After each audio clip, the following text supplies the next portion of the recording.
ayyuha al-akhyar, que bien sûr il y a des causes, mais il ne faut jamais désespérer, être optimiste jusqu'au bout et comprendre que Ash-Shafi, Allah tabaraka wa ta'ala, c'est lui qui guérit. Et wallahi, combien de personnes, ne serait-ce qu'avec leur morale en béton, avec leur optimisme, par la permission d'Allah, ils ont guéri. Parce qu'il faut bien comprendre, ayyuha al-akhyar, que le fait de vouloir concrétiser At-Tawhid, ce n'est pas simplement le fait de se limiter à la lecture d'un livre qui a pour titre At-Tawhid, mais c'est de vivre avec At-Tawhid, d'avoir confiance en Dieu jusqu'au bout, d'être toujours optimiste et de t'en remettre à Dieu, même dans les plus difficiles des situations et les situations les plus critiques. Et beaucoup ont concrétisé At-Tawhid, wala nuzakki ala Allahi ahada, et nous ont montré qu'ils ont compris qui était le guérisseur par excellence. Et je ne vous parle pas de compagnons qui ont vécu il y a 14 siècles. À notre époque, il y en a plein. Ici, à titre d'exemple, il y a un qari, misri, un récitateur égyptien qui est toujours vivant, qu'Allah Jalla wa Ala allonge sa vie sur son obéissance. Amin ya Rabbal Alamin. Il s'appelle Abdul Halim. Et lui, il nous raconte ce récit qui a eu lieu, si je ne me trompe pas, il y a plus de 20 ans ou 20 années en arrière. 20 années en arrière. Il y a 20 ans. Et il dit qu'il a été pris d'une maladie intense au foie. Il est parti chez le médecin, bien sûr, en utilisant les causes, c'est ce qui est demandé. Et après plusieurs analyses, eh bien, le médecin l'a convoqué. Et il lui a dit, malheureusement, je dois t'annoncer que ta maladie est irréversible. On ne peut plus rien faire. Ton foie ne fonctionne quasiment plus. Plus que cela, je suis obligé de te le dire et de te prévenir. Il ne te reste sûrement plus qu'un mois au plus à vivre.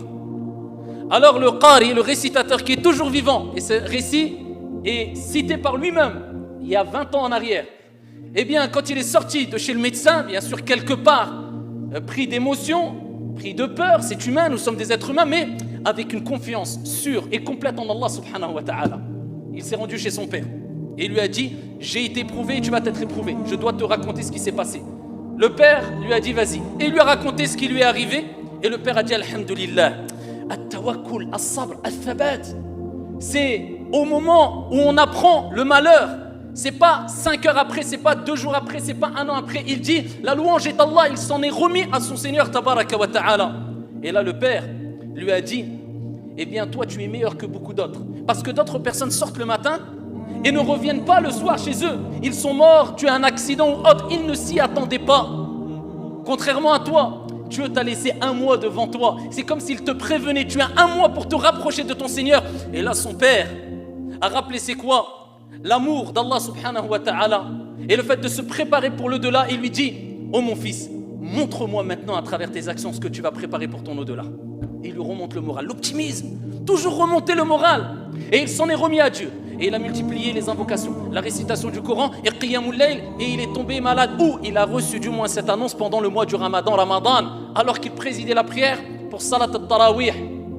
Et vers la fin du Ramadan, ici quand il a entendu cette nouvelle, eh bien il s'est retranché chez lui et il s'est consacré à ce qu'on appelle al-Khalwa. Il s'est isolé entre lui et son Seigneur tabaraka wa ta'ala. Et ce qu'il dit à ce moment-là est quelque chose de très intense. Il dit, j'ai fait plusieurs nuits, Qiyamul Layl, toutes mes nuits, ou la quasi-totalité de mes nuits, je l'ai passé en priant.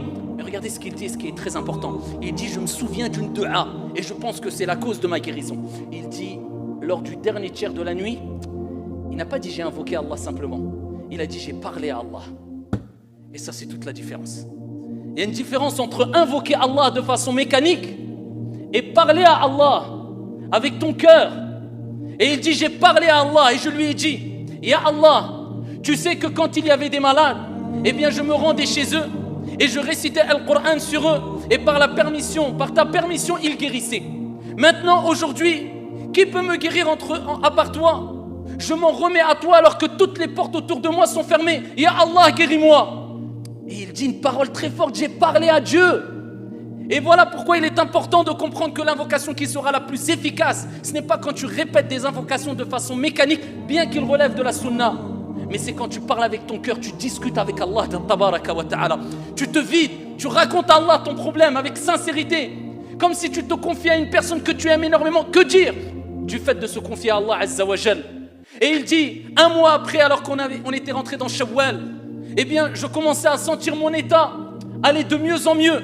Et je voyais que je pouvais consommer des choses que je ne pouvais pas après que le médecin m'ait annoncé la mauvaise nouvelle. Et je demandais à ma famille, donnez-moi telle nourriture, donnez-moi telle boisson. Et sa femme, son épouse lui disait non, tu n'as pas le droit. Son père venait et lui disait Sayyid, il va mourir peut-être dans quelques jours. Ah, donnez-lui ce qu'il veut, il va mourir, il va mourir.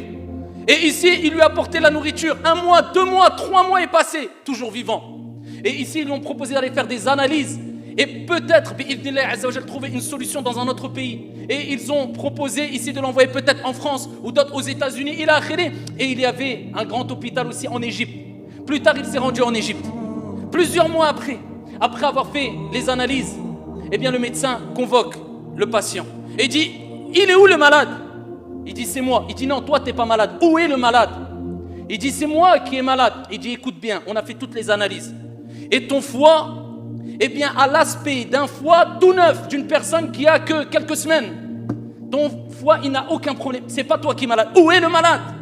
Ils sont partis dans un autre hôpital et dans d'autres hôpitaux et ils ont fait plusieurs analyses et ils ont tous dit la même chose. Tu n'as aucun problème, ton foie est intact.